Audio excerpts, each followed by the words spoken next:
Colicchie. I got sober for the first time when I was 23. I was literally going to this outpatient, and I came home one day and I was sitting on my mom's couch and I was watching this thing called Music Choice. Stand victorious, make the sign of the cross. Look, I'm here to be the voice for every friend I've ever lost. A couple rap songs came on and I instantly grabbed a notebook and I just started writing rhymes. Doing drugs, I've never been a rookie, but hold up, let me tell you about the places that they took me. All right, well, welcome back to the Altruistic Trudge 16th podcast of the year. We have a guest with us that probably needs no introduction. One thing he said, he's like, I want to smoke a cigar at 9 a.m. this morning. and so that's what we gave him, a cigar at 9 a.m. All you know, my name's Matt. Chris isn't here with us today. He's had a meeting, so he's going to zoom in on camera. I know you guys love hearing his stories about drinking bourbon at 9 a.m. as we smoke cigars. But yeah, me and Josh here will take over as the host, like it used to be. So yeah, I'm Matt. I'm a person in recovery. I am a dog father. I'm a business owner. Yeah, man, that's about all I am right now. Fiance, future dad. Yeah. I'll turn it over to Josh. Josh, person in recovery.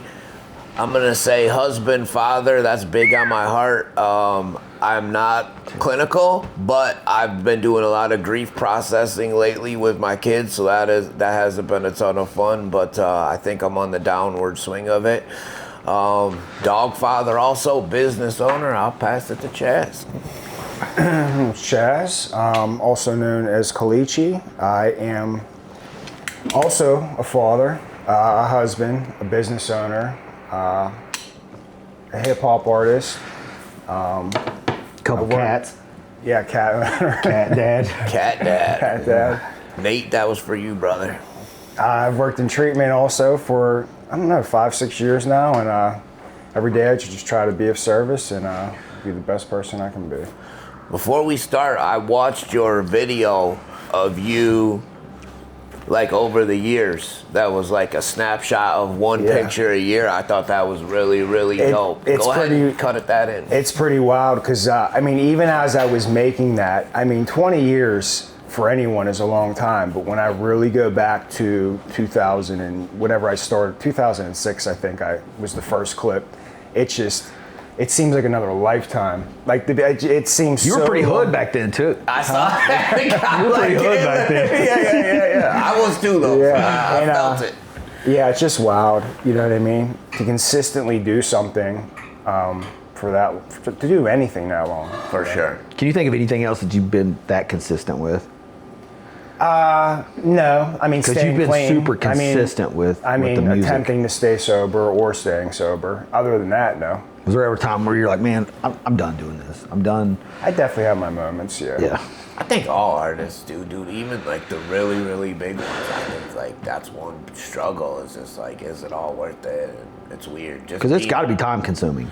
It is, absolutely. To post and to what's going to catch people's attention, what's going to mean something. I know a lot of your music is just things that you feel and people are going to relate to it because I am you. So yeah, and a lot of times how many concepts and how many times can I say the same thing in different words, and how many times can I share about my emotions and my feelings, and I don't know, not that it gets tricky, it's just that it just gets difficult at times, but truly at the end of the day, I always revert back to why I started doing it, and that is basically freedom from self, so that's something that always keeps me going.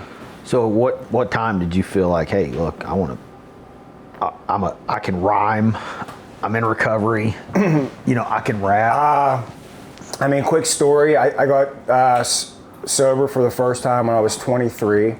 I was literally going to this outpatient and I came home one day and I was sitting on my mom's couch and I was watching this thing called Music Choice, which was an on-demand music station, and a couple rap songs came on and I instantly grabbed a notebook from our cupboard and I just started writing rhymes. It was very weird. I had no influences, no nothing. I just picked up a pen one day and started writing. And then from there, I found a studio that was in the white pages at that time. Yeah. Was the books. Oh, yeah.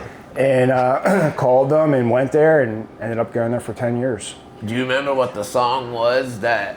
So there's actually two. There was one, so The Game, How We Do, and also an artist by Joel Ortiz. It was track 1 on his album, The Brick Chronicles. Joel Ortiz was with Eminem. It wasn't Slaughterhouse. Slaughterhouse. Yeah. So what's the other guy? Who else is in Slaughterhouse? Crooked Eye, Royce the 5'9". Crooked Eye, I've spent a lot of time Budden. with. He's been in Toledo. He did multiple videos with Laz. He's absolutely amazing. He's so down to earth, but he is so technical with it. And bro, Crooked Eye's his name? Crooked Eye, yeah, he's fire. He's from California, but his bars are wild. Yeah. Sorry. So you just grabbed a notepad and was like, hey, I'm gonna start writing raps. Yeah, it was truly just that. What did your family think? Because a lot of times you'll see like videos, and the dad's always like, "Go get a real job, Kim." Was your family supportive? Was your family like, "Go get a real job, you're not a rapper"? I mean, I guess I think my mom was sober at that time. I mean, she was supportive, I guess. I didn't really tell anyone what I was doing until like almost 2 years in. I kind of kept it to myself. Don't really tell many people. And then the name Colicchie. So your real name's Chaz. Yeah, it was my grandmother's maiden name. Nice. So like before I even recorded anything and just started writing, I knew that I had to like come up with like some type of name. And at that time, Chaz is a pretty cool name. It is. Yeah. That's not Like a bad that- name. Like if I was gonna be a rapper, I think Chaz would be perfectly fine. But Colicchie meant something to you. And at that time period, it was just like a bunch of like littles and bigs and all that. And I don't know, I just one day I was just like, Colicchie, because that was my grandmother's maiden name. And I just really liked it. My sister really liked it, so I just rolled with it.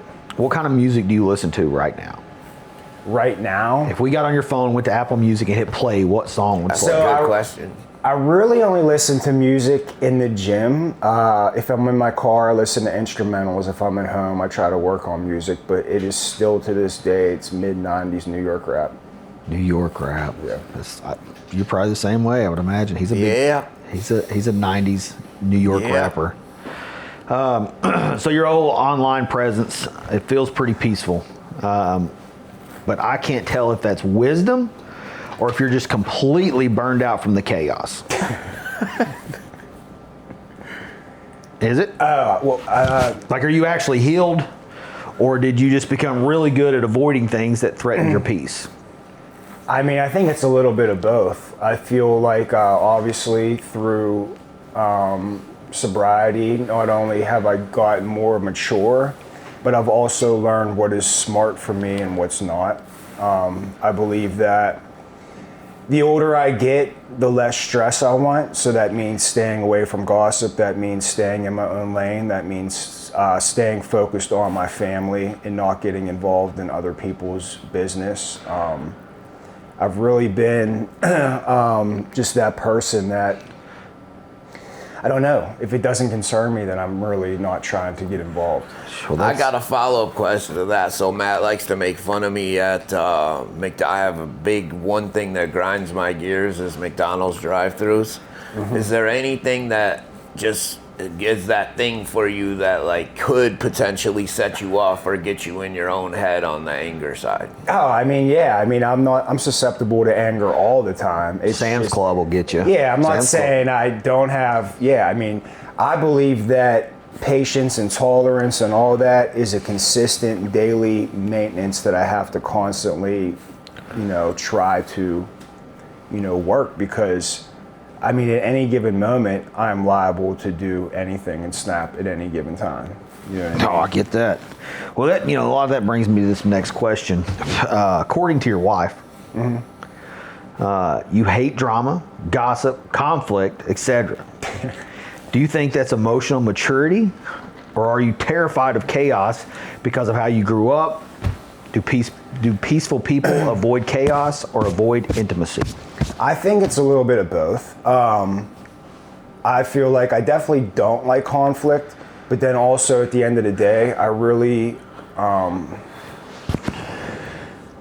do I put this? You know, you have so many people that are outspoken and so many people that they get so angry for no reason. I really feel like the only thing in this world that is worth fighting for is my family. So anything other than that, I kind of just brush it off with the shoulders. I don't know if it's a defense mechanism. I don't know if it's just really, like I said, that came along with maturity, but I don't know. I feel, I don't like there's so much that goes on in my head on a daily basis that I don't like to add anything to that. So if it can be avoided in any way, shape, or form in a healthy manner, that is the route I would choose to take. Same. I like that route. Definitely the longer I've been sober. Used to it wasn't like that. Used to I'm ready for conflict at whatever time. I'll cause the conflict. Yeah. But that's something I've worked through. With working the steps. Really, it was. That's one thing that I was able to take from working in a program. Is there anything that gets you, that grinds your gears besides having a conversation for over 4 minutes? Used to it was Sam's Club gas. Because it's a process? Well, all the other Sam's Clubs you go to have like arrows. Like you go, this side goes this way, over here comes this way. So if your gas pump is on this side of the car, go to that arrow. Yeah. Sam's Club in Toledo or in Holland, it's a free-for-all. And you can't get in and out. If you come from the wrong arrow, you're stuck there. You're done. So what you're doing. You're about to get everybody's traffic messed up. So I had a sponsee with me one time, and I was preaching, kind of like you were talking right there. Don't let anything just get to you. If something irritates you, just ignore it. Just let it go. Yeah. And I had him with me. In a matter of 6 minutes at Sam's Club gas station, that spirituality's out the window. I'm out of the car. I mean, and it's hard too, but I mean, yeah. I mean, but really, because I mean, what is step work? It's kind of just like the opportunity to deal with reality in a spiritual way, And I'm real big on this too. I mean, all this is practice. God puts me in so many different positions for me to practice what I've learned, and there's so many times I'm going to practice fall short. what you preach. Yeah, there's so many times I'm going to fall short, and then there's so many times where I'm going to be triumphant and actually go home and be like, yeah. Did you spin it to the sponsee look, I was just me testing you to see where you were at? I told him, I said, look, bro, I'm about to get real unspiritual. So he laughed about it, until I got out of the car and told this lady how to drive a car that she's been driving for 74 years. Yeah. All right, so if you haven't guessed by now, we've already contacted your wife and got some questions. Okay. We got some answers. Okay. And so some of the comments that his wife, I shared them with you, is that her comments just scream hyper order. I guess you don't like any kind of clutter. Nope. Super clutter freak. Mm-hmm. Would you call yourself a minimalist or not that far? Probably. Hyper cleanliness, emotional regulation through control. I've never even heard that sentence, but that makes a lot of sense. Well, the thing is, his wife has a lot of belongings, I'm guessing. Yes. And you hate them. Yep. You want them out of there. Mm-hmm. Is there a reason? I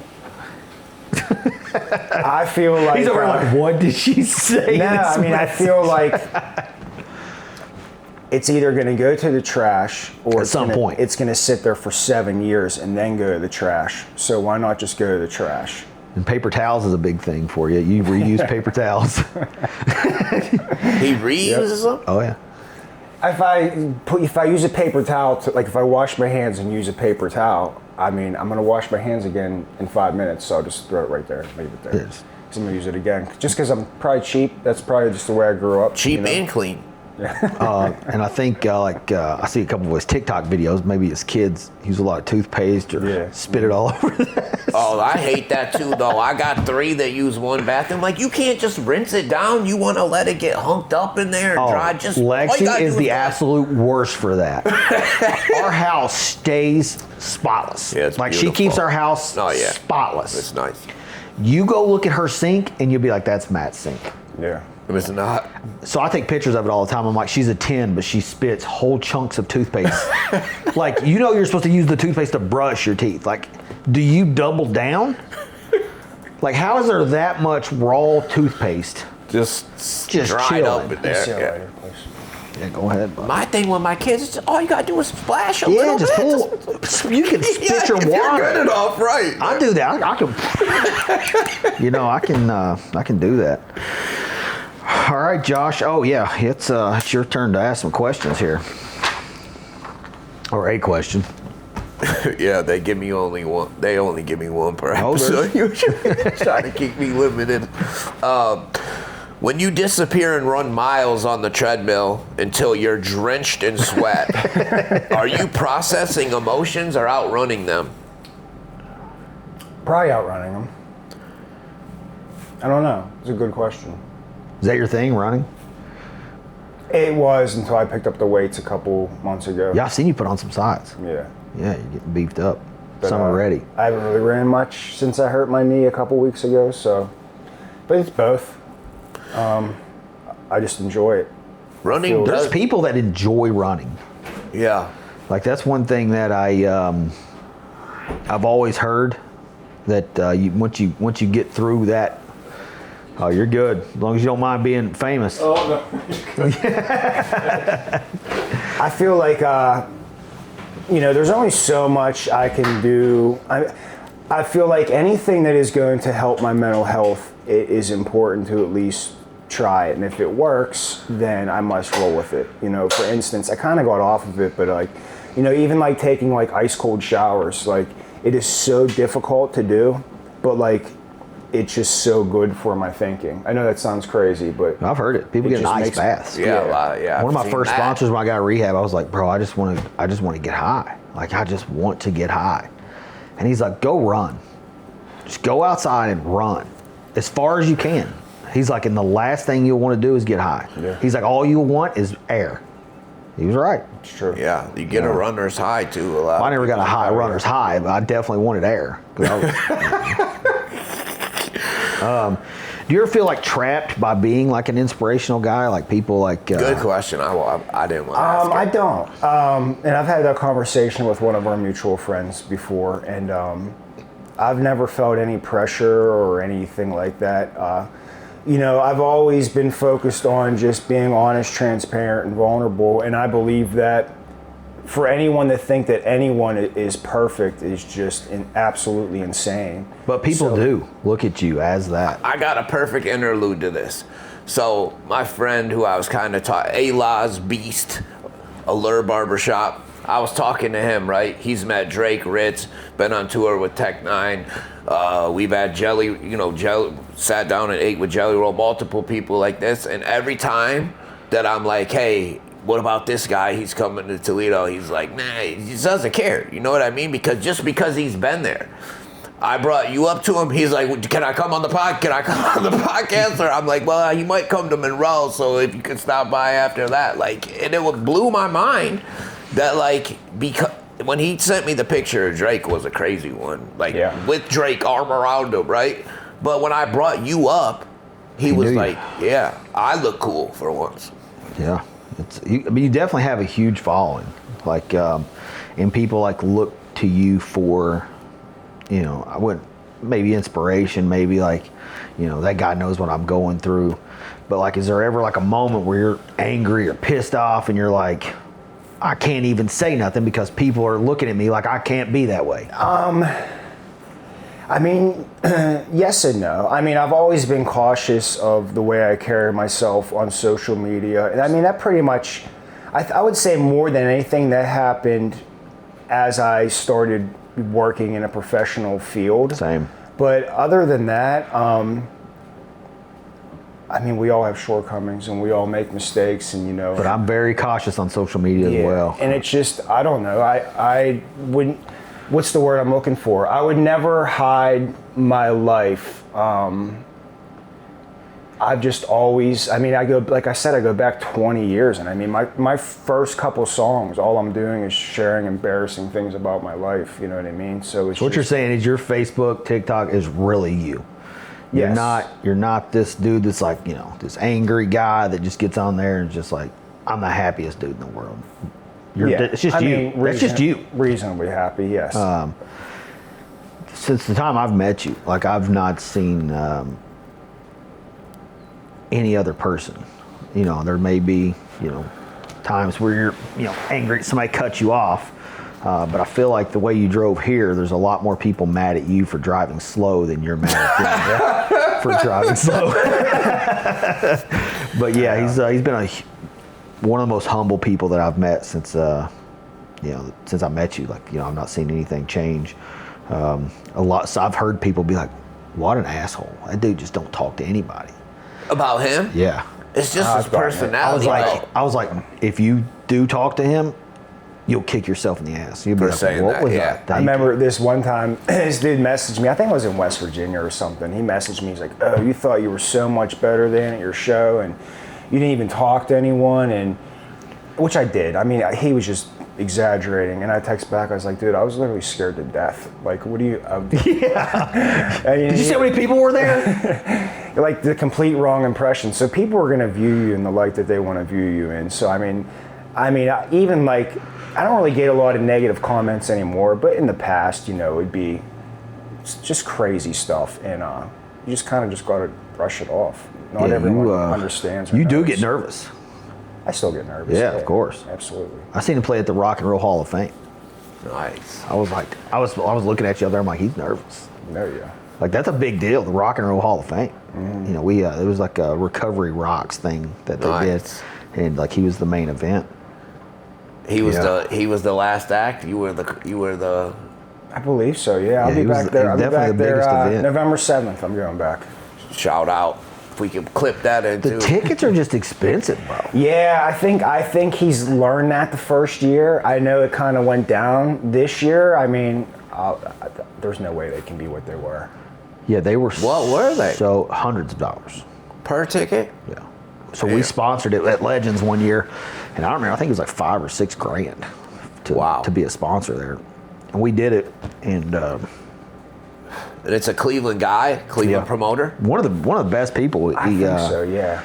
He's a guy that in recovery. I think he has like a peer support service. One of the best people.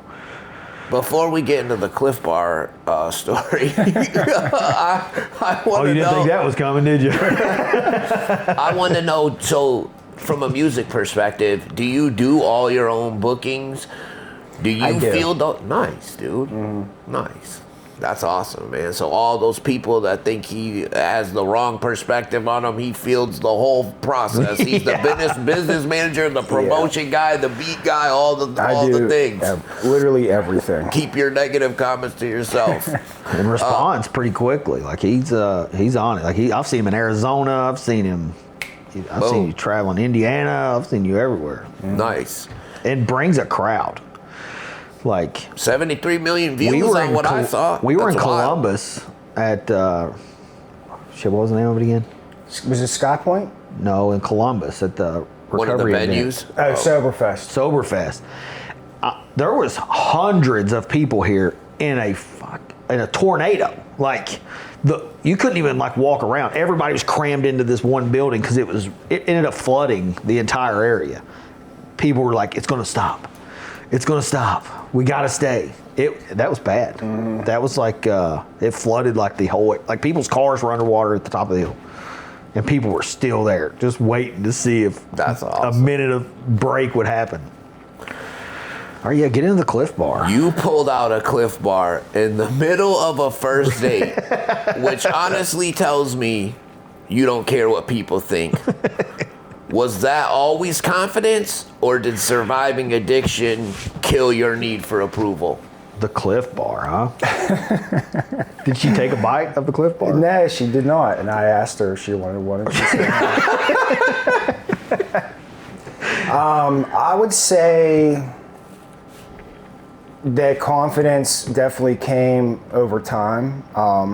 One of the biggest things that I've had to learn in recovery was basically just to love myself, and that did not happen overnight. It took a very long time. It took several attempts. It took a lot of work, practice and step work. But I feel like even at that point in my life, I just was so comfortable. And then even talking to her and meeting her, I just instantly knew that she wasn't like anyone else that I've ever talked to. So it just made me very comfortable enough to do that. When you're pulling out the Cliff Bar mid-date, seems like a weird move. Do you remember what you like? Did you think like she just wants a bite of a Cliff Bar right now, or like what was the process? I was hungry. Believe it or not, he brought some sort of protein bar over there. Something so over like, there, You want a bit- it's not that he took the Cliff Bar just in case she was. He keeps one on him. Keeps a Cliff Bar on him. Yeah, just in case. No guns, but he keeps just a Cliff in Bar case on the him. protein levels drop. Yeah. You know, he can replenish quickly.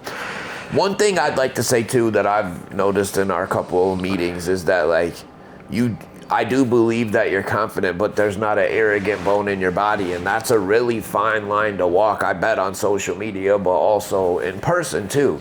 And yeah, and I've actually talked to Matt about this, but you know, I don't know. I'm just such a firm believer that, you know, I think I even mentioned this, but like even in our literature, it talks about how humility is essential to us as like food and water. And I honestly, from the center of my heart, believe that everything I have is God-given. And I also believe that it can be stripped away from me.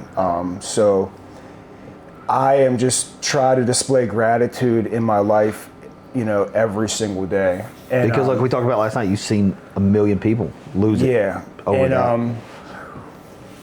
And arrogance is all, you talk about something that grinds your gears or whatever. Yeah, probably. I mean, if it's blatant, like in your face type stuff, yes, that's definitely something.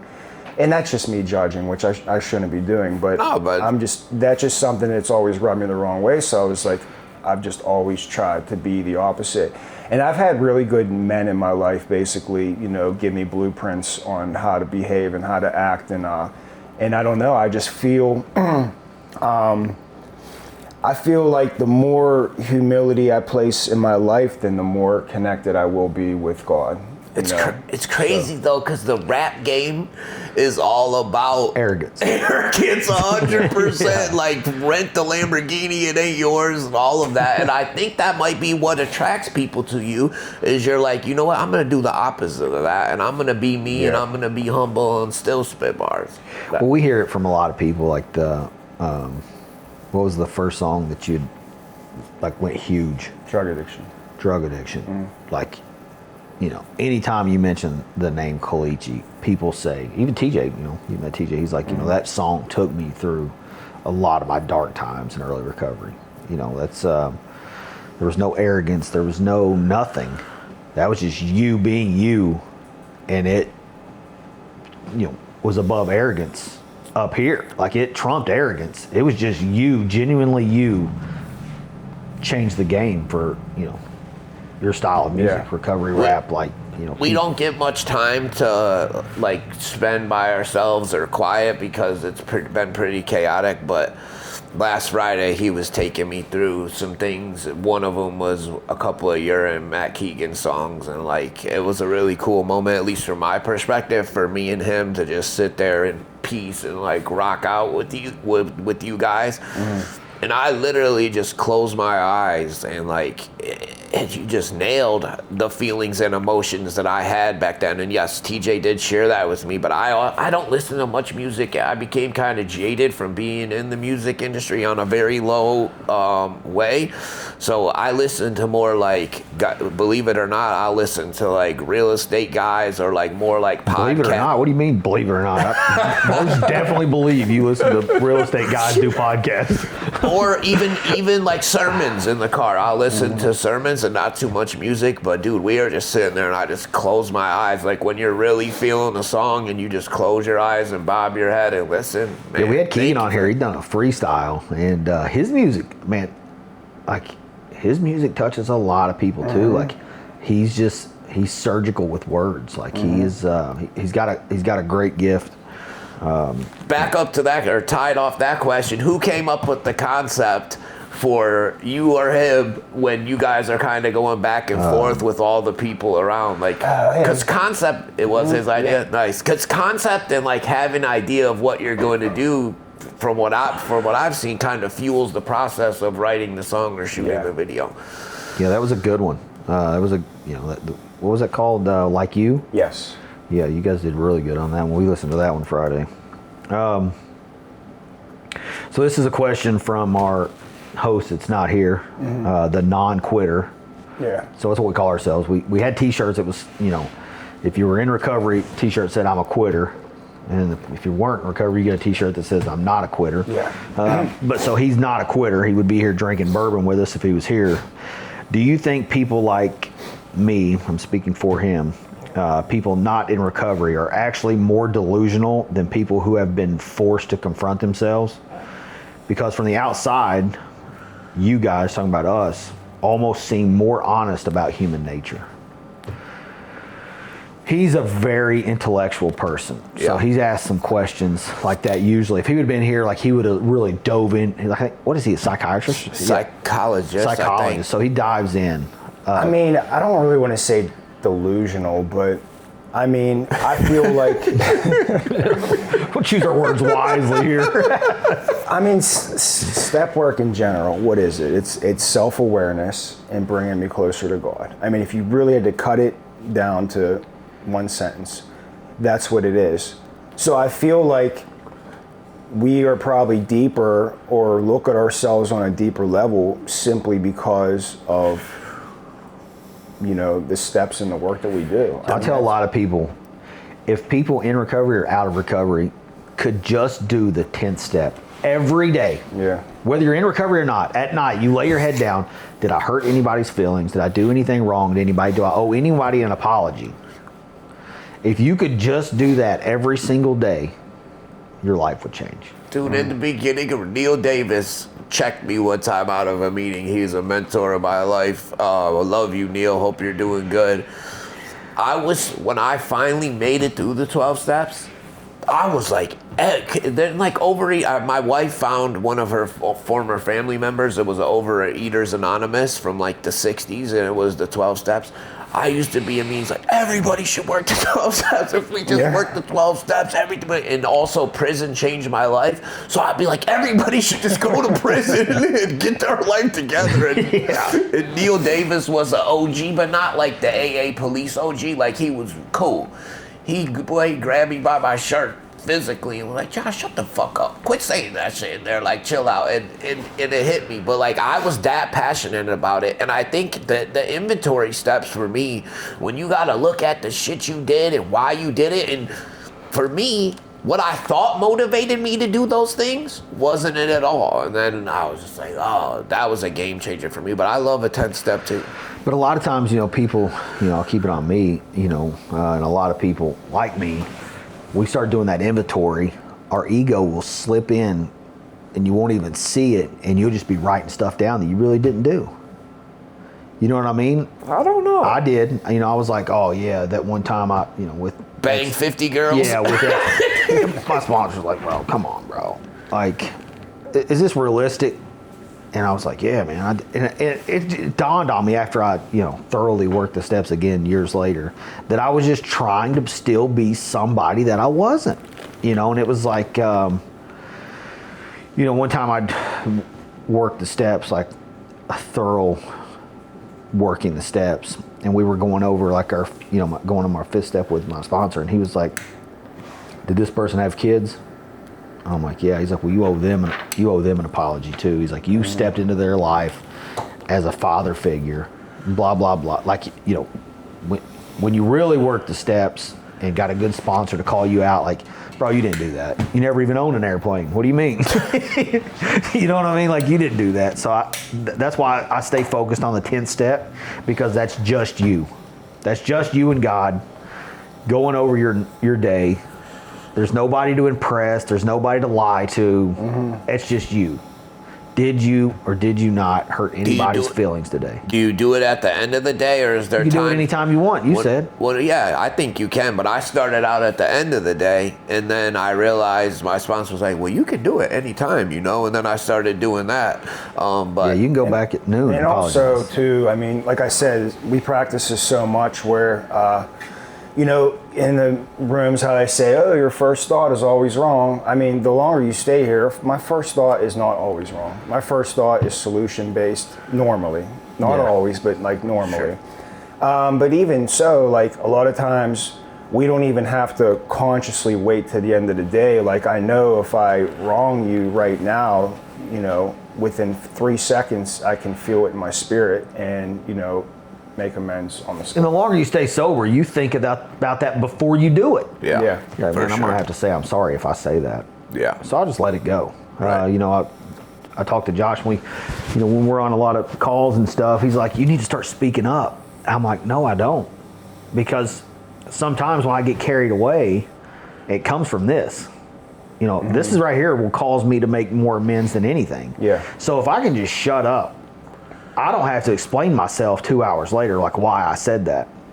I never have to go back and, you know, make an amends or apologize for something that I said. If I don't have to say it, I'll just sit back and not say it. You know, it's not something that's, you know, life-threatening. And if it is life-threatening, I can do it outside of a group call. You know, I can circle back around to whoever I needed to say it to, and be like, hey, this is, you know, my input on that. But I've learned if I just shut up, I ain't got to make nearly as many apologies. And the calls go quicker. Calls go a lot quicker. You know, if everybody would just be like, oh yeah, I see what you're saying, come with answers, not questions. You know, it's that simple. So yeah, we looks like we're down to about 10 minutes. So we'll start wrapping things up. Oh, I thought we were going to start rapping. Oh, I can't rap. I can't rap a Christmas present. It sounds like peace isn't something that you find, it's something that you protect. After everything you've been through, do you feel like you've actually found peace, or you just understand the consequences of losing it? I feel like I definitely have found peace. But also, I feel like life for anyone can be such an emotional roller coaster. I'm so grateful for the things that I have, like I mentioned, but I also can still be so hard on myself.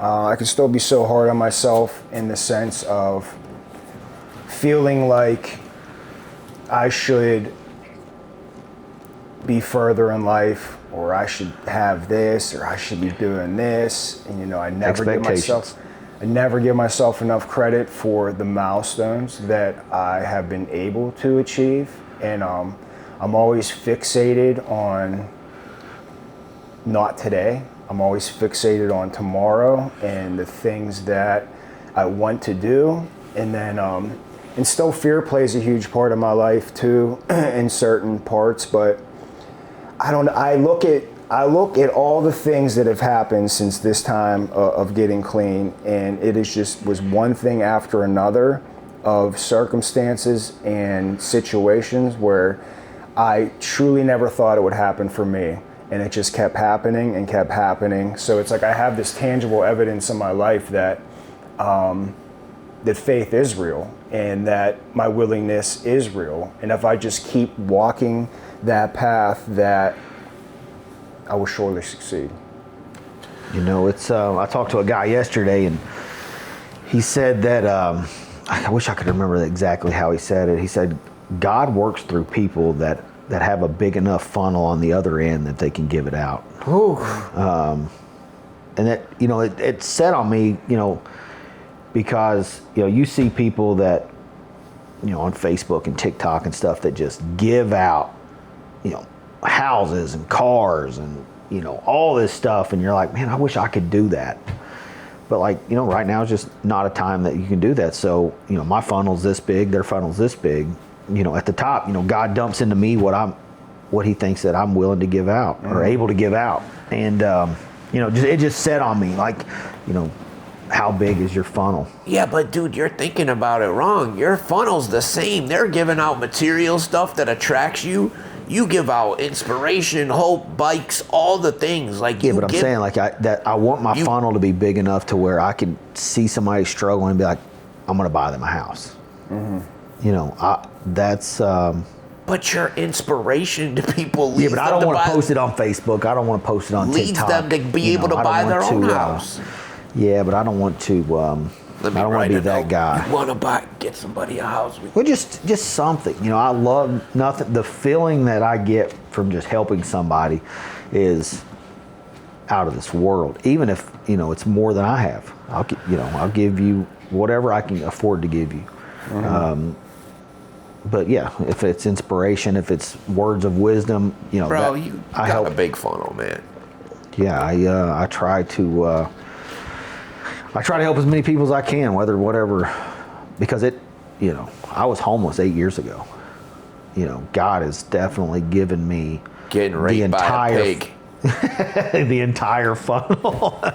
Yeah, I told Josh that I was molested by a pig one time. He took it to heart. He said, "I'll kill that pig." See, at least I'm loyal. But yeah, so it's. I do think your funnel's big, Chaz. I think your following is just huge. You inspire people to be better people. I've seen it firsthand. So keep doing what you're doing. Thank you. I know it's truly you. Thanks for coming all the way from Pittsburgh out here to the beautiful city of Toledo. Sylvania. He came to my house last night and he's like, "Where am I at?" I was like, "You're in Gibsonburg." He's like, "All I seen was farms all the way here." I was like, "Yeah, I lived in Toledo for about 3 years. I just can't do it."